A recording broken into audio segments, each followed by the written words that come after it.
Good morning, students. Welcome to lecture second of web development using PHP.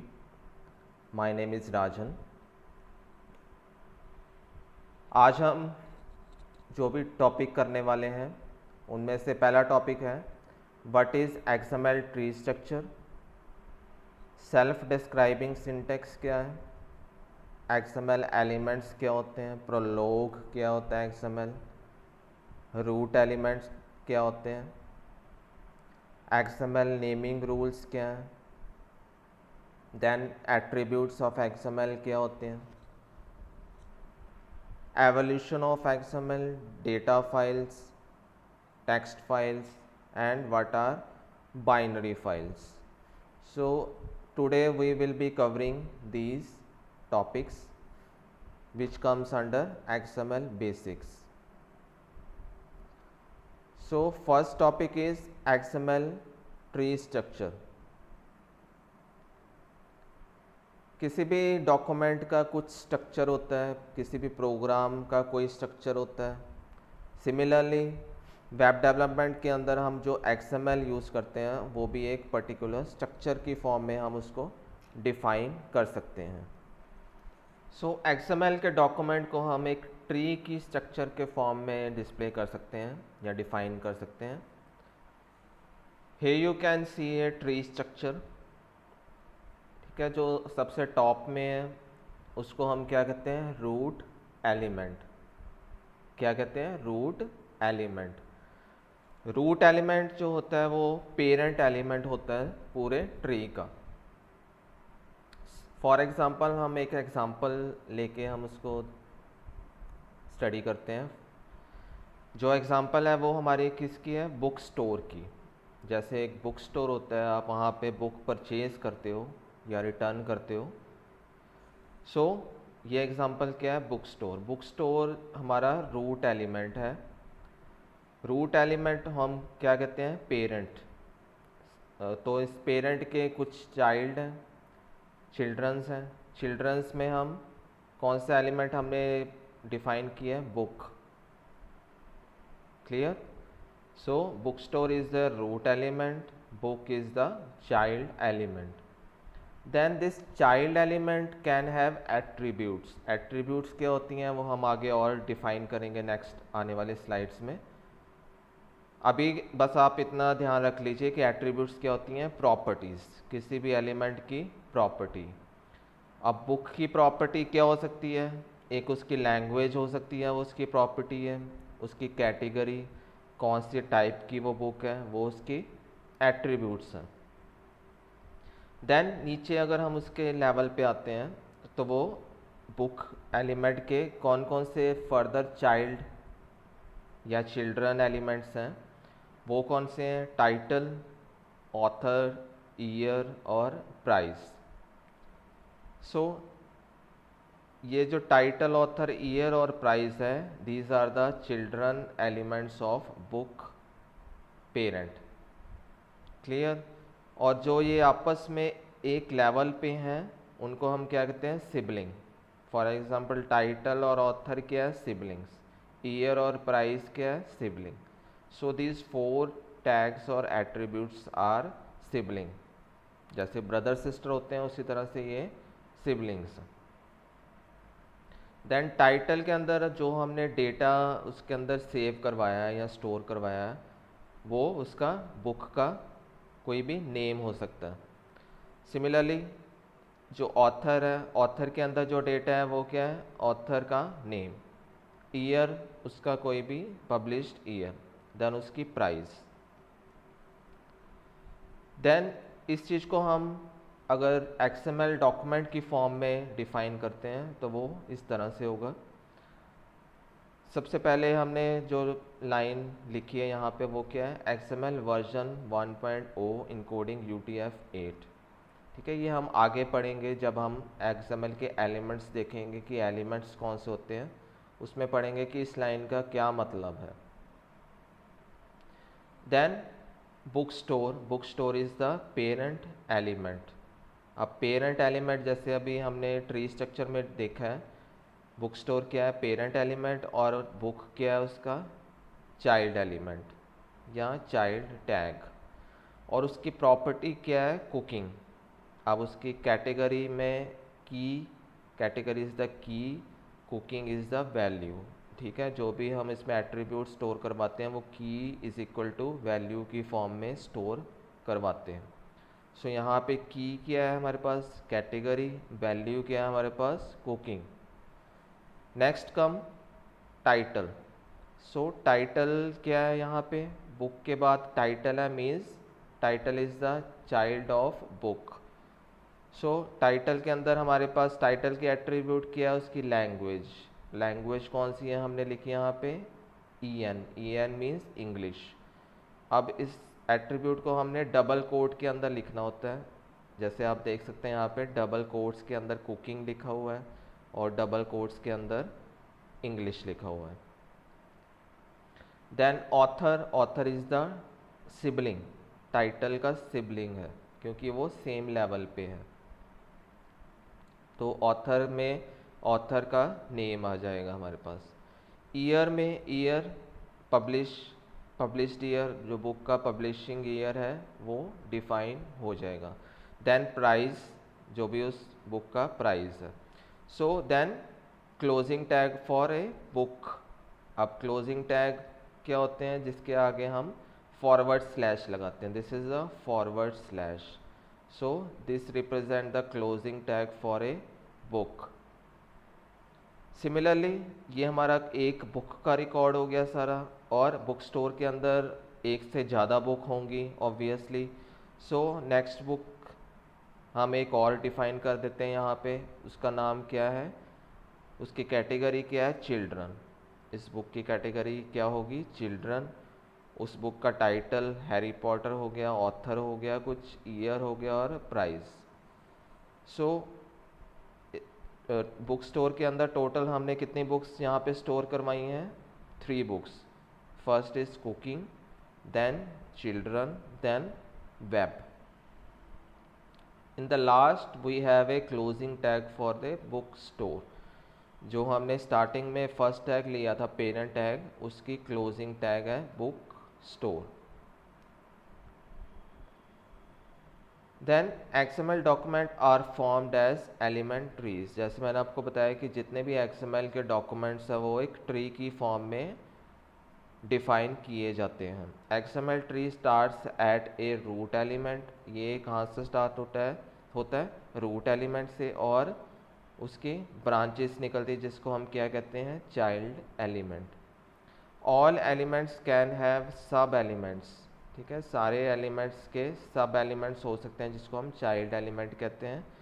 For example यहाँ पे syntax दिया है, पहला जो टैग होगा वो क्या होगा, root tag, then comes child, then sub child, then child का क्लोजिंग टैग और रूट का closing tag.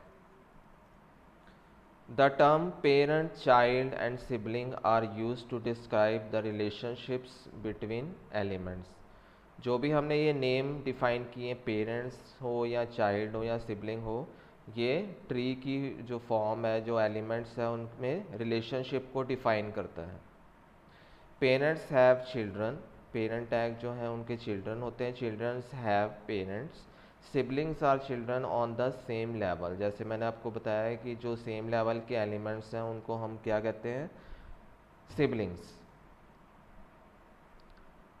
Then self describing syntax क्यों कहते हैं हम XML का सिंटेक्स को सेल्फ डिस्क्राइबिंग सिंटेक्स क्यों कहते हैं, क्योंकि हमें उसको देख के पता लग जाता है कि इसमें कौन से टाइप का डेटा स्टोर है। वेयर एज HTML में हम देख के नहीं बता सकते कि उसमें कौन से टाइप का डेटा स्टोर किया गया है। सिंटैक्स में जो पहला एलिमेंट आता है उसको हम प्रोलोग कहते हैं। ठीक है, जैसे हम पिछले हमने फाइल में देखा, जो पहली लाइन थी वो क्या थी, ये दिस वन। ठीक है, angle bracket question mark XML version 1.0 encoding UTF-8, this is the prolog for a XML document. It is use to display XML page correctly. ठीक है, ये किस काम आता है, XML के पेज को करेक्टली डिस्प्ले करवाने के काम आता है ऑन द ब्राउज़र। और जो ये UTF है ये क्या है, इनकोडिंग, इनकोडिंग टाइप है या इनकोडिंग टेक्निक है जिसकी हेल्प से हम करैक्टर सेट्स जो होते हैं उनको हम इजीली अपने ब्राउज़र के ऊपर डिस्प्ले करवा सकते हैं। UTF is developed by the Unicode consortium. ठीक है, यूनिकोड कंसोर्टियम एक अथॉरिटी है जिसने UTF स्टैंडर्ड्स को डिफ़ाइन किया है और ये बेसिकली 2 टाइप्स के होते हैं। फर्स्ट टाइप है UTF 8 और सेकेंड टाइप इज़ UTF 16। अब ये दोनों स्टैंडर्ड्स क्यों बनाए हैं, क्योंकि इससे पुराने स्टैंडर्ड्स जो थे ISO 8859 वो एक लिमिटेड करैक्टर सेट्स को सपोर्ट कर पाते थे और क्योंकि वेब डेवलपमेंट आजकल मल्टीलैंग्वेज इन्वायरमेंट में डेवलप किया जाता है। मल्टीलिंगुअल मतलब मल्टीपल लैंग्वेज को जो सपोर्ट कर पाता है, उस एप्लीकेशन को जो सपोर्ट कर पाता है, उसके लिए जो ISO था वो क्या है, इनसफिशिएंट था। तो इसलिए यूनिकोड कंसोर्टियम ने नए स्टैंडर्ड्स बनाए हैं जिसको हम UTF 8 और UTF 16 स्टैंडर्ड्स के नाम से बुलाते हैं। The Unicode standard covers all the characters, punctuations and symbols in the world। जो यूनिकोड स्टैंडर्ड्स हैं उसमें ऑलमोस्ट जो वर्ल्ड की सारे करेक्टर्स हैं, पंक्चुएशन और सिंबल्स इजीली डिक्लेयर कर सकते हैं। All HTML5 and XML processors support UTF-8, UTF-16 and Windows 1252 and ISO 8859 standards। Now first element XML prolog क्या होता है? This line is called the XML prolog। ठीक है, जो ये वाली लाइन है this is the XML prolog। XML prolog is optional। ठीक है, अब इम्पॉर्टेंट पॉइंट क्या है कि जो XML का प्रोलोग है वो क्या है, ऑप्शनल है। आप चाहें तो इसको लगा लें, नहीं तो इसको रिमूव भी कर सकते हैं। आपका डॉक्यूमेंट क्या है वो एग्जीक्यूट हो जाएगा without any problem. Next topic is root element. Now root element क्या है? रूट एलिमेंट जैसे कि मैंने आपको बताया है कि जो सबसे पहला टैग होता है वो कौन सा होता है, root element. For example book store क्या था हमारे एग्जांपल में, एक रूट एलिमेंट था। द नेक्स्ट लाइन स्टार्ट से बुक एलिमेंट। ठीक है, इसके अगला एलिमेंट क्या था, बुक। सो बुक एलिमेंट में कैटेगरी एग्जांपल हम देखते हैं, कंप्यूटर साइंस लिख सकते हैं तो बुक एलिमेंट है 4 चाइल्ड। ठीक है, उसके 4 चिल्ड्रंस हैं। First is title, then author, then year, then price. So इसके एग्जांपल के टाइटल में हम लैंग्वेज इंग्लिश ले सकते हैं। देन ऑथर में हम उस ऑथर का नाम, ईयर में कोई भी पब्लिश ईयर, प्राइस उसकी बुक का प्राइस क्या है। The next line ends the book element. ठीक है, जो ये बुक टैग है इसका जो एंडिंग टैग है वो उसकी नेक्स्ट लाइन होगी। XML document must have a root element. अब XML में सारे डॉक्यूमेंट्स का एक रूट एलिमेंट क्या है, मस्ट है, वो होना चाहिए। XML document must contain one root element that is the parent of all other element. जो रूट एलिमेंट है वो क्या है, एलिमेंट्स का पेरेंट होता है, सारे एलिमेंट्स का पेरेंट रूट एलिमेंट होता है। फॉर एग्जांपल इस नोट में हमने जो पेरेंट एलिमेंट है वो क्या था, नोट। ठीक है, जो हमने नोट लिखा था पीछे एग्जांपल की थी नोट वाली, उसमें जो पेरेंट एलिमेंट है वो क्या है, note. What is an XML element? अब XML एलिमेंट क्या होता है? XML element is everything from including the elements start tag to the elements end tag. मतलब जहाँ से एलिमेंट का टैग स्टार्ट होता है और जहाँ पे वो एलिमेंट एंड होता है उस सारे पोर्शन को हम क्या कहते हैं, रूट एलिमेंट और एलिमेंट ऑफ एन XML। इस एलिमेंट की कौन कौन से कंपोनेंट्स हो सकते हैं, उसमें एक टेक्स्ट हो सकता है, एट्रीब्यूट उसकी प्रॉपर्टी हो सकती है, कोई और एलिमेंट्स हो सकता है या मिक्सचर ऑफ द अबव। उसके एक एग्जांपल देख लेते हैं XML एलिमेंट की। फॉर एग्जांपल ये बुक स्टोर का हमने देखा था, इसमें जो एलिमेंट है वो कहाँ से स्टार्ट हो रहा है, बुक स्टोर से, और एंड कहाँ पे हो रहा है, closing tag of a book store. इसी एग्जाम्पल में जो टाइटल, ऑथर, ईयर और प्राइस है, जो टैग हैं वो है it has content because they contain text. ठीक है, अब उनका जो कंटेंट है वो क्या है, एक तरह का टेक्स्ट है, बिकॉज वो एक प्लेन टेक्स्ट को उन्होंने स्टोर करवाया है। फॉर एग्जांपल प्राइस, ठीक है, बुक का प्राइस क्या है, ऑथर क्या है, या उसका टाइटल क्या है, वो एक टेक्स्ट की फॉर्म में है। सिमिलरली अगर जो बुक स्टोर और बुक है उसमें हम कह सकते हैं कि उनका जो कंटेंट है वो एलिमेंट है, because they contain elements. Book has an attribute, ठीक है, जैसे बुक एलिमेंट में एट्रीब्यूट है, वो उसका क्या है, एक data. Then there are some rules जिसकी हेल्प से हम किसी भी टैग को नेम दे सकते हैं। XML element must follow these naming rules, मतलब उसके लिए ज़रूरी है, या वेब डेवलपर्स के लिए ज़रूरी है इन नेमिंग रूल्स को फॉलो करना। Element names are case sensitive, जो एलिमेंट्स के नेम है वो केस सेंसिटिव होते हैं। Element names must start with the letter और अंडरस्कोर, जो एलिमेंट्स के नेम्स हैं वो या तो एक लेटर से स्टार्ट होंगे या तो अंडरस्कोर से। Element names can not start with the letter XML, means आप किसी भी एलिमेंट को XML कीवर्ड्स स्टार्ट नहीं कर सकते, क्योंकि वो एक रिजर्व्ड वर्ड है।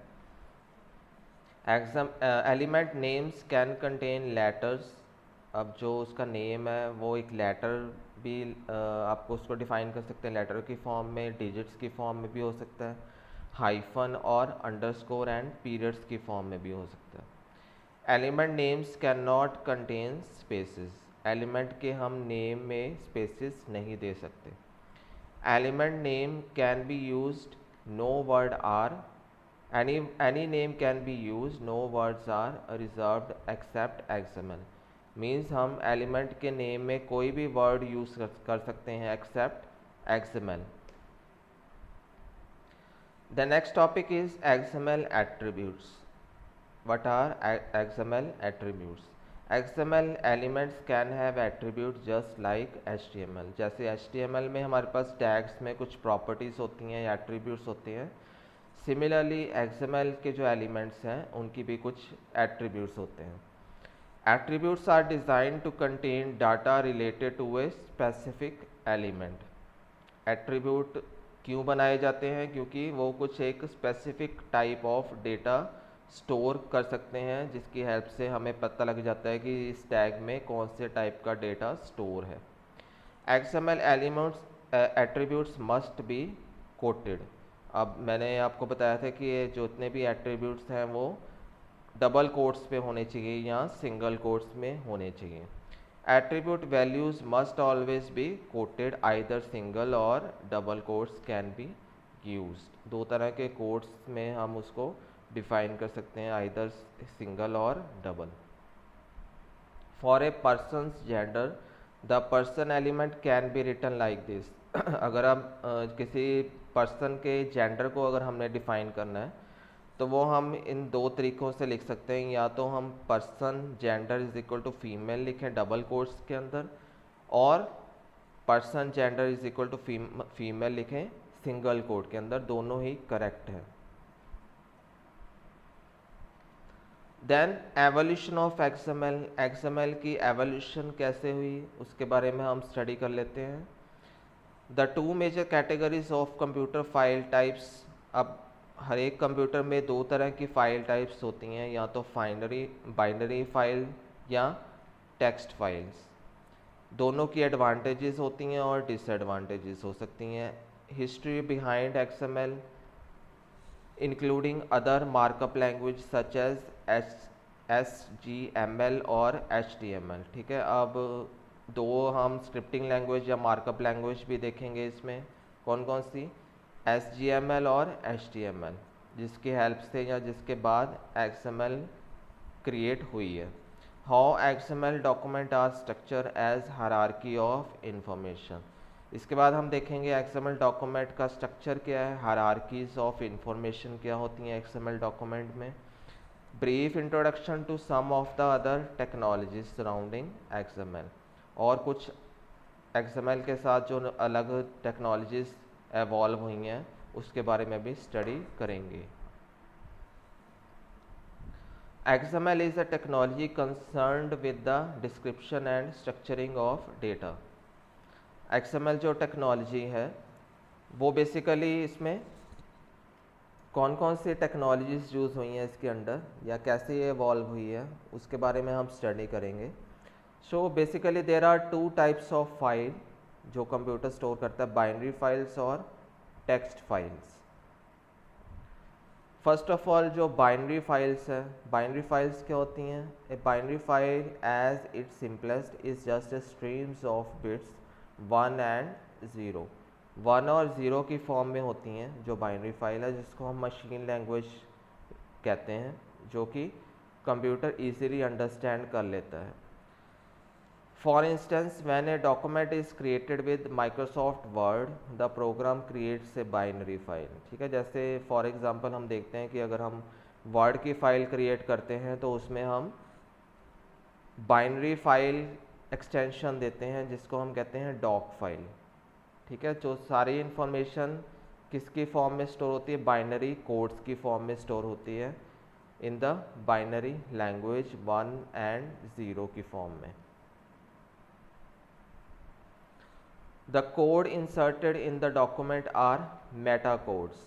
ठीक है, मेटा डाटा या मेटा कोड्स हम इनको डिफाइन करते हैं। बाइनरी फाइल्स का जो भी डेटा है वो मेटा डाटा की फॉर्म में स्टोर होता है, जिसको हम कहते हैं डाटा अबाउट डाटा या information about information. For example अगर हम वर्ड की फाइल में कोई भी टेक्स्ट को बोल्ड करते हैं या अंडरलाइन करते हैं, सो वो सारी इंफॉर्मेशन बाइनरी फॉर्म में स्टोर होती हैं और जिसको हम कहते हैं मेटा डाटा। और ये सारी फाइल्स या इंफॉर्मेशन हर एक वर्ड फाइल के लिए डिफरेंट होगी, हर एक स्प्रेडशीट के लिए डिफरेंट होगी, क्योंकि हर एक एप्लीकेशन का जो बाइनरी कोड है वो डिफरेंट होता है। सो इन दिस फिगर अगर हमने एक वर्ड की फाइल बनाई है, सो उसको कौन रीड कर सकता है? एक वर्ड प्रोसेसर। ठीक है, सिमिलरली अगर हमने एक फ़ाइल बनाई है वर्ड परफेक्ट में, ये भी एक वर्ड प्रोसेसर है। ठीक है, जो वर्ड की फ़ाइल है वो उसको रीड नहीं कर सकता क्योंकि उसके बाइनरी कोड्स डिफरेंट हैं वर्ड के, और परफेक्ट के बाइनरी कोड्स डिफरेंट हैं। बट इन दोनों को अगर हमने रीड करवाना है, अगर हमारे पास एक वर्ड की फ़ाइल है और हमने परफेक्ट में रीड करवाना है, सो उसके लिए हमें एक एक्सटर्नल ट्रांसलेटर्स चाहिए जिसकी हेल्प से हमें उसको रीड कर सकते हैं।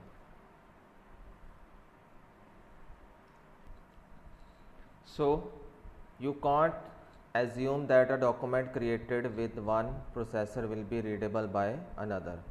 ठीक है, आप ये एज्यूम नहीं कर सकते कि आपको कोई भी एक डॉक्यूमेंट दिया गया है जो एक प्रोसेसर पे रन करेगा वो दूसरे पे भी रन कर लेगा, because the companies who right word processor all have their own proprietary formats for their data files. ठीक है, सो हर एक डॉक्यूमेंट का अपना प्रोसेसर है, अपना इंजन है, अपना वर्ड प्रोसेसर है। सो ये हमारे लिए एक डिफ़िकल्ट टास्क हो जाता है। Word documents open in Word Microsoft Word and WordPerfect documents open in WordPerfect means हर एक डॉक्यूमेंट अपनी ही एप्लीकेशन में स्टार्ट होता है। सो जैसे मैंने आपको बताया कि हमारे पास कुछ ट्रांसलेटर्स हैं, अगर हम एक्सटर्नली उसको यूज़ कर सकते हैं। So luckily most word processors come with translator और इंपोर्ट यूटिलिटीज़। ठीक है, कुछ ट्रांसलेटर्स हमारे पास आते हैं which can translate documents from other word processor, मतलब दूसरे वर्ड प्रोसेसर के जो डॉक्यूमेंट्स हैं उसको हम ट्रांसलेट कर सकते हैं into formats that can be understood natively, जो कि हम अपनी मशीन पे रन कर सकें। If I have Microsoft word installed on my computer and ठीक है, अगर मेरे कंप्यूटर पे Microsoft Word and someone gives me word perfect document, ठीक है, और कोई मुझे वर्ड परफेक्ट डॉक्यूमेंट देता है, I might be able to import it into Word. So with the help of these translators, I can easily import that WordPerfect file into my Word file, MS Word file and read the document. ठीक है, so मैं वो उस document को मैं easily read कर सकता हूँ. Binary file formats are advantages. अब बाइनरी फाइल फॉर्मेट्स एडवांटेजेस क्यों है? Because it is easy for computers to understand the binary codes. क्योंकि हर एक कंप्यूटर क्या है, बाइनरी कोड को ईजिली अंडरस्टैंड कर लेता है, meaning that they can be processed much faster than non binary formats. Because जो ये फाइल्स होती हैं, बाइनरी फाइल्स होती हैं, वो कंप्यूटर बड़ा ईजिली इसको रीड कर सकता है than the non-binary formats, and they are very efficient for storing this metadata, और जो इस metadata को easily store करवा पाते हैं या process करवा पाते हैं. There is also a disadvantages of using binary files. ठीक है, कुछ disadvantages भी है binary files की. You might not be able to open binary file created by one application in another files. ठीक है, जैसे हमने पीछे देखा है एग्जाम्पल में कि हो सकता है कि हमने एक बाइनरी फाइल जो अपने कंप्यूटर पे क्रिएट की है वो किसी दूसरे कंप्यूटर पे या सिस्टम पे जो कि अलग प्लेटफॉर्म पे काम करता है उस पर ओपन ना कर पाएँ, और even in the same application running on the another platform. हो सकता है कि एप्लीकेशन हमारी सेम हो पर प्लेटफॉर्म डिफरेंट हो, तब भी वो एप्लीकेशन हमारी उस फॉर्मेट पे रन नहीं हो सकती. So these are the advantages and disadvantages of binary files. So पहले हमारे पास हमने क्या पढ़ा है कि कंप्यूटर में दो तरह की फाइल्स हैं, बाइनरी फाइल्स और डाटा फाइल और टेक्स्ट फाइल्स. हमने इस लेक्चर में क्या किया है, बाइनरी फाइल्स.